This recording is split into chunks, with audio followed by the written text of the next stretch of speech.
होगी जब तक भीतर से हमें शांति नहीं मिलेगी, तब तक नींद नहीं आ सकती। अब अथक प्रयास कर कर देखो।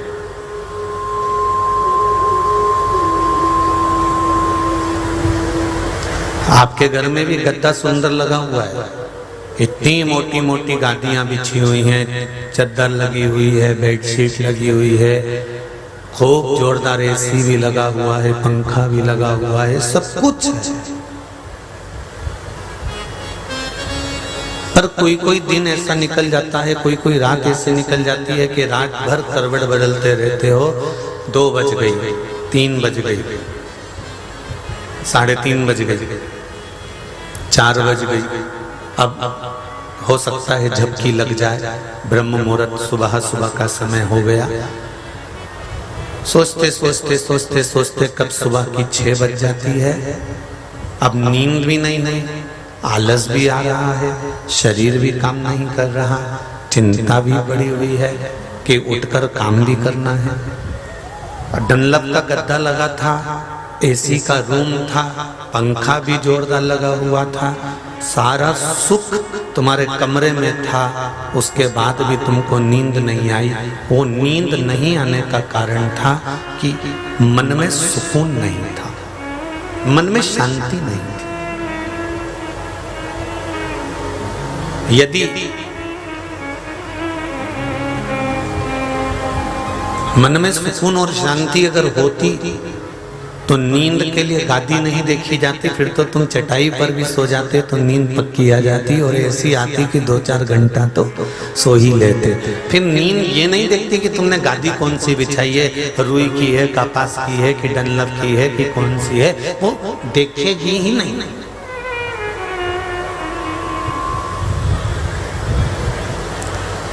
धन का बिस्तर मिल जाए पर नींद को तरसे नैन, और कांटों पर भी सोकर आए किसी के मन को चैन।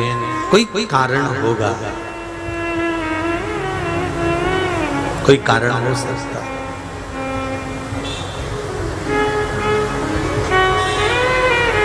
सांप भी डस ले तो मिल जाए किसी को जीवन दान, और एक चींटी के कांटे से मिट जाए नाम और निशान। कोई कारण होगा,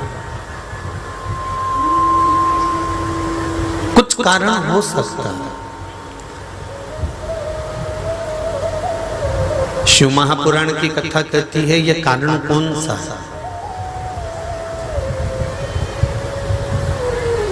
हमने तो आपको पहले भी कहा कि रात को नींद नहीं आए ना, रात्रि भर अगर आपको नींद नहीं आ रही और आपने प्रैक्टिकल कर लिया, प्रयास कर लिया, जो नींद की गोली खाने वाले हैं उनको भी कहते हैं कि नींद की गोली खाना छोड़ दो। कब तक ये नींद की गोली खाते रहोगे, अपना किडनी लीवर डैमेज करते रहोगे। बोलो सही है कि गलत है? जितनी ज्यादा गोलियां खाओगे उतनी किडनी और लीवर पर इफेक्ट करेगी। जितनी ज्यादा दवाइयां खाएंगे उतना किडनी और लीवर खराब होते चले जाएगा, शरीर बेकार होते चले जाएगा।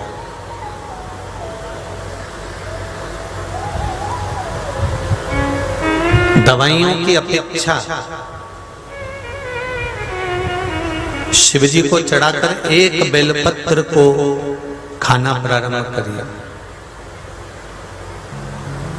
दवाइयों की अपेक्षा ज्यादा दवाई खाएंगे किडनी लीवर पर इफेक्ट पड़ सकता, पर शिवजी पे चढ़ी हुई एक बेलपत्र अगर हम खा नहीं सकते, बेलपत्र खाने से मुंह में थोड़ा छार हो जाता है, जीवान छार छार सी हो जाती है। तो किसी किसी को लगता है कि ना जाने क्या हो गया, छाला पड़ गया, कि जीवान मेरी छार छार हो गई। तो उनसे निवेदन है, शिवजी पे चढ़ी हुई बेलपत्र उठाकर ले आओ, सुखाकर उसका चूरा बना लो। चूरा बनाकर सुबह के टाइम पर एक चुटकी भी अगर तुमने खा ली तो तुम्हारा शुगर और बीपी तो लेवल पर चलता रहेगा, तुम्हें टेंशन लेने की जरूरत नहीं है। गोलियां खाने की जरूरत है, धीरे धीरे धीरे धीरे डॉक्टर बंद कर देगा। और केवल हम यही नहीं बोल रहे, आप जितनी जगह हम कथा कर कर बाबा के कृपा से आए हैं, जितनी जगह कथा करी है, सब जगह जाकर आप कथा में जाकर पूछना। और यहाँ पर भी ना जाने कितने लोग अपने अपने दिल की बात लेकर आए हैं। उनकी सबको तो हम माइक नहीं दे सकते, सबको बोलने के लिए मौका नहीं दे सकते, सबके लिए हम इतने पत्रों को रोज रोज पढ़ भी नहीं सकते। जो समझ में आया थोड़ा बहुत पढ़ लिया, बोल लिया। पर आप दिल से अगर शिव को रिझा रहे हो, आप दिल से भगवान शंकर को मना रहे हो, तो वो दिल से कभी मेरा शंकर, कभी मेरा शंभु, कभी मेरा उघड़दानी, कभी मेरा भोलेनाथ, कभी मेरा त्रिकालदर्शी, कैलाशी, अविनाशी, मेरा शिव कभी नहीं कहता कि मुझे करोड़ों का तुम धन दे दो।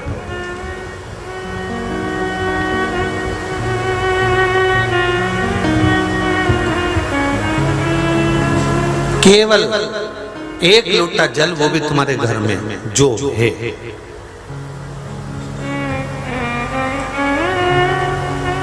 हम ताजी मोटर चालू करें, फिर पानी भरे गुरुजी।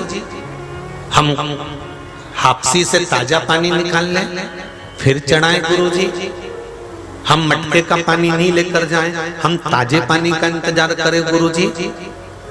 अग्नि, पानी, हवा, भूमि, ये कभी बासी नहीं होते,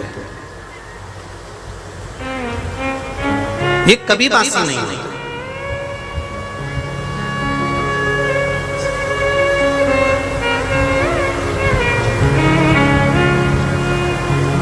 तुमने कभी सुना कि हवा बासी है, हमने गुब्बारे में भर के रख दी तो 2 दिन की बासी हो गई, इसके बाद हमने निकाल दी तो ताजी हो गई? सुना? नहीं। हवा कभी बासी नहीं होती, अग्नि कभी बासी नहीं होती, पृथ्वी कभी बासी नहीं होती, जल कभी बासी नहीं होता। दिल से, मन से आप ले जाकर जब चढ़ाएंगे तो वो जल बाबा उसको स्वीकार कर लेगा। वो जल मेरा ओघड़दानी स्वीकार कर लेगा। उसमें ताजे और बासे का कोई भाव नहीं होता।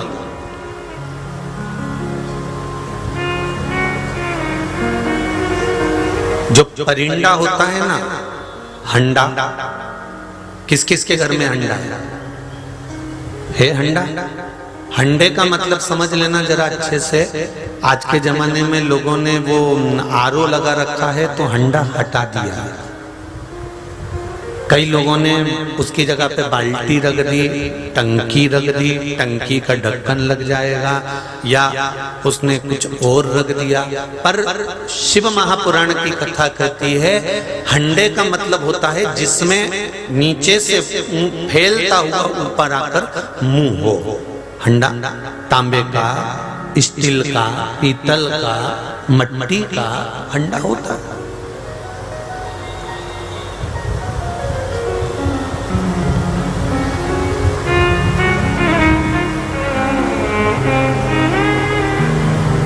इसका महत्व क्या है? यदि हम देवी भागवत का स्मरण करें और देवी भागवत में लक्ष्मी जी की कथा का स्मरण करें, या विष्णु पुराण का स्मरण करें, या फिर गर्ग संहिता का स्मरण करें, और यदि अगर थोड़ा सा स्मरण करना हो तो पद्म पुराण का भी कर सकते हैं, जिसमें नारायण भगवान ने माता लक्ष्मी को वर प्रदान करा था।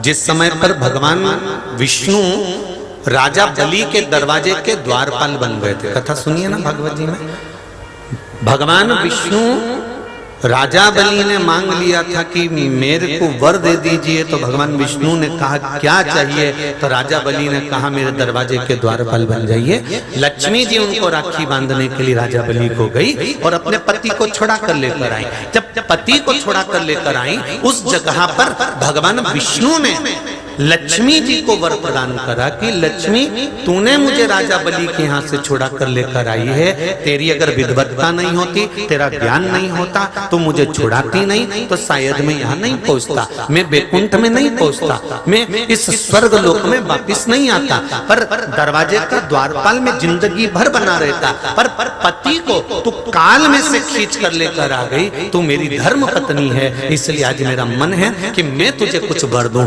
लक्ष्मी जी ने कहा प्रभु आप मेरे पास में आ गए, मुझे वर की जरूरत नहीं है, मेरे पास सब कुछ तो है।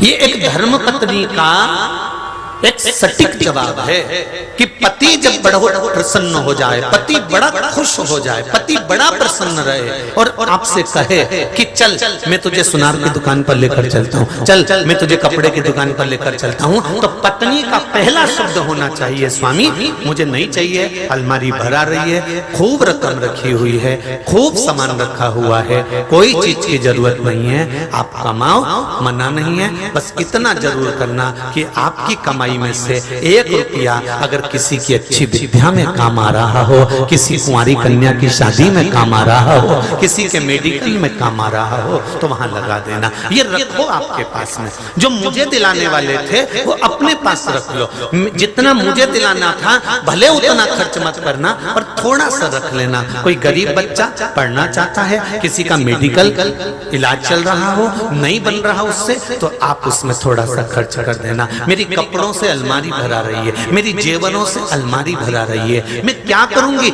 लक्ष्मी जी ने जो संवाद कहा, स्वामी आप प्रसन्न हो, आप मुझे कुछ देना चाहते हो, मैं नहीं चाहती कि आप मुझे कुछ दें, परंतु भगवान विष्णु फिर भी अगर पति सोच कर बैठा है कि मेरी प्रॉपर्टी का हिस्सा मिला है या मेरी जमीन बिची है या मेरा पैसा आया है, मुझे तो इसको कुछ दिला नहीं है, भले तुम नी भी लोगे ना तो भी तुम्हारा पति तुम्हारे लिए भले ऐब भी करा देगा पर देगा जरूर।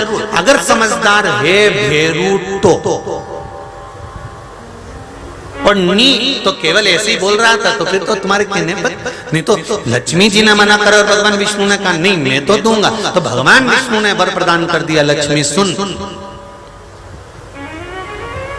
रसोई घर के अंदर जो हंडा रखा रहेगा उस हंडे में जब तक जल रहेगा तब तक उस घर का धन कभी मैं समाप्त होने नहीं दूंगा, ये निश्चित है। अब आ जाओ हमारी पूजन पद्धति पर, हमारे कर्म कांड पर, जहां विद्वान ब्राह्मण जब पूजन कराते हैं, मकान का मुहूर्त हो, दुकान का मुहूर्त हो, अच्छा काम हो, जैसा भी कर्म ब्राह्मण कराते हैं, उस कर्म को, कर्म कांड को जब हमारे विद्वान ब्राह्मण कराते हैं तो सबसे पहले एक हंडा भरकर रखते हैं, एक कलश भरकर रखते हैं। वो कलश भी नीचे से ऐसा होकर ऊपर से फैला, फिर उसका मुंह छोटा। वो कलश क्यों रखते हैं? उसका कारण है कि हमें भगवान विष्णु को, लक्ष्मी को, ब्रह्मदेव को, ब्रह्माणी को, 33 कोटि देवताओं को कहीं ढूंढने जाना पड़ेगा नहीं। इस कलश को अगर रख दिया तो सारे देवता इसके अंदर आकर विराजमान हो जाएंगे, फिर हमें कहीं नहीं, फिर हमें कहीं ढूंढने नहीं। अब एक नया फैशन आ गया आजकल के समय में, साहब वो आरओ लगा दिया तो बस डायरेक्ट बटन दबा, पानी भर लिया गिलास में और पी लिया और चल दिया है। अब ना तो वहां पर हंडा रखा, ना कोई मटका रखा। हंडा या मटका या मटकी होना जरूरी है अगर घर में संपदा देखना चाहते हो तो।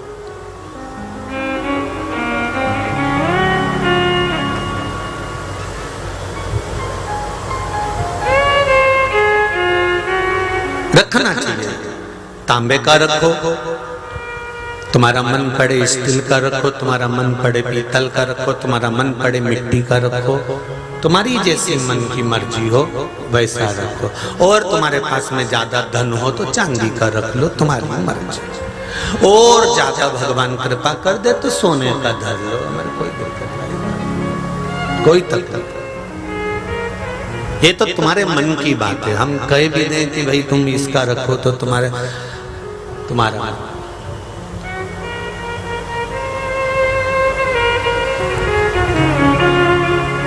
एक कुम्हार के घर का मट्टी का पात्र और एक वंशकार समाज बांस का जो डलिया बनती है, बांस की जो पिटारी बनती है, उस बांस का जो सुपड़ा बनता है, बांस की जो टोकनी बनती है, जो वंशकार समाज बनाती है, एक कुम्हार बनाता है मट्टी का पात्र और एक वंशकार बनाता है वंश बांस का सामग्री। ये दोनों वंश को बढ़ाने का काम करते हैं।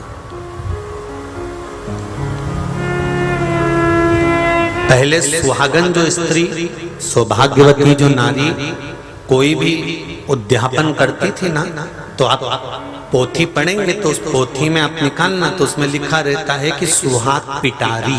बोलो सही है कि गलत है? अरे बोलो तो जम।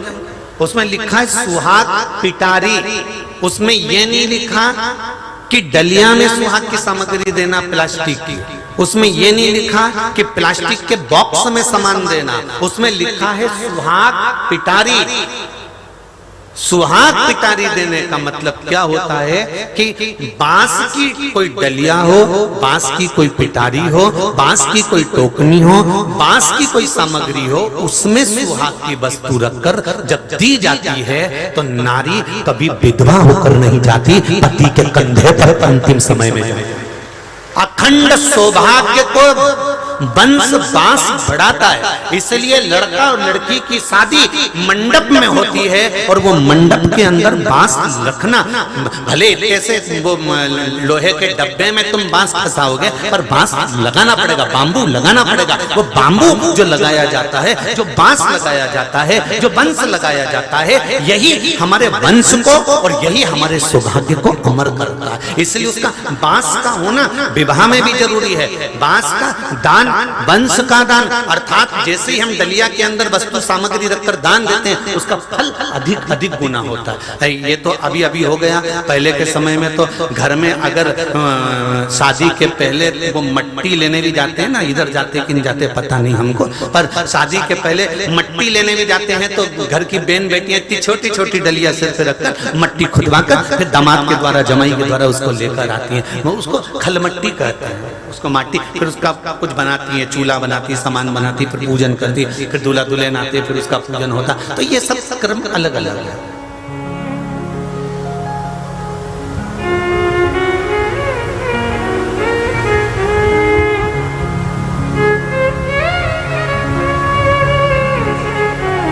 प्लास्टिक की डलिया 2 रुपए में भी मिल जाएगी, प्लास्टिक की डलिया 3 रुपए में भी मिल जाएगी, प्लास्टिक की डलिया हल्की से हल्की ले लो 5 रुपए में मिल जाएगी। बांस की थोड़ी महंगी मिलेगी, पर सुहाग तो रहेगा ना। सुहाग को भी तो देखो, सस्ते में क्यों तोल लेना सौभाग्य की वस्तु। अब कहते हैं गुरुजी वो बांस की डलिया हम जिसको देंगे वो काम में तो लेगा ही नहीं, वो मर्जी उसकी। तुमने सत्यनारायण भगवान की कथा कराई, पंडित जी ने प्रसाद चढ़ाया, पंडित जी प्रसाद लेके घर गए, तुम ये मन में मत लाओ कि यह कटोरी भरकर चढ़ा दिया, पंडित जी तो पूरा ले जाएंगे, मैंने कपड़े दिए थे पंडित जी क्या करेंगे, मैंने साड़ी दी थी पंडित जी क्या करेंगे, मैंने ये सामान दिया था पंडित जी क्या करेंगे। कभी भगवान के मंदिर में दर्शन करने जाओ 10 रुपए चढ़ा रहे हो तो ये विचार मत लेकर आना कि इतना दान चढ़ता होगा तो महाराज क्या करते होंगे, पंडित जी क्या करते होंगे, इतना डोनेशन आता होगा तो क्या करते होंगे। तुम्हारा काम देने का है, जो ले रहा है उस परमात्मा को हिसाब उसको देना है। तुम्हारा देने का काम दिया और पीछे तुम्हारा काम देने का है, उसका काम देना। अब पंडित जी साड़ी ले जाके वो किसको दे रहे हैं, उनकी धर्मपत्नी पहन रही कि नहीं पहन रही, वो प्रसाद को खा रहे कि नहीं खा रहे, इसके मतलब हमें नहीं लेना। हमें तो जैसे एक साधारण भाषा में समझ लो कि तुम एकदम बड़े परेशान हो गए, बहुत भूखे थे, 4 दिन हो गए, 6 दिन हो गए, 6 दिन से कुछ नहीं मिला, तो तुमने किसी से कहा भैया भोजन दे दो, तो उसने कहा भैया ये गेहूं रखा है, एक काम करो इतना सा गेहूं ले जाओ, ये खेत में बो लेना और बोने के बाद खेत में जितना गेहूं आए वो गेहूं निकाल के बाद में पिसवा लेना, पिसवाने के बाद फिर तुम रोटी बना लेना, फिर खा लेना। ऐसा करोगे क्या? और इतने में वो तो कह रहा था कि इतना सा गेहूं ले जाओ, खेत में बो दो, जमीन में बो दो, जमीन में से बो कर काट लो, काटने के बाद उसको पिसा लो, पिसाने के बाद उसकी रोटी बनाओ, फिर चूल्हा जलाओ, फिर मारो, फिर खाओ। तो ये सब करने से अच्छा फिर किसी ने आवाज दी, इधर आओ इधर आओ इधर आओ हमारे पास में, मैं डब्बा खोल रहा हूँ, बनी बनाई रोटी है,